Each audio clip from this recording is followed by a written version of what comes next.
Hey everyone, welcome back to the channel. If you've ever needed to sign documents quickly without printing, scanning, or stressing out, this video is for you. Today, I'm going to show you how to use Docusign on your iPhone step by step.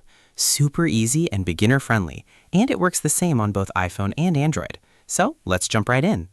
First things first, go to your App Store and download the Docusign app. Once it's installed, open it up and log into your account. If you don't have an account yet, you can quickly create one inside the app. Now, let's say you have a document you need to sign. Tap on Sign Document. Docusign will let you either scan a document using your camera or select a file or photo from your gallery. Choose the document you want to sign. After selecting the document, tap Next.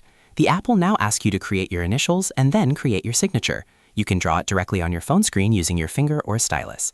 Once done, place your signature in the required area of the document. After signing, just tap to finish the process. Your document will now be digitally signed and saved automatically. You can download it, send it, or share it directly from the app. And that's it. That's how you use Docusign on your iPhone in just a few simple steps. No printing, no scanning, just quick digital signing anytime, anywhere. If this video helped you, make sure to like, subscribe, and turn on notifications for more easy tech tutorials. Thanks for watching, and I'll see you next time. Rock it!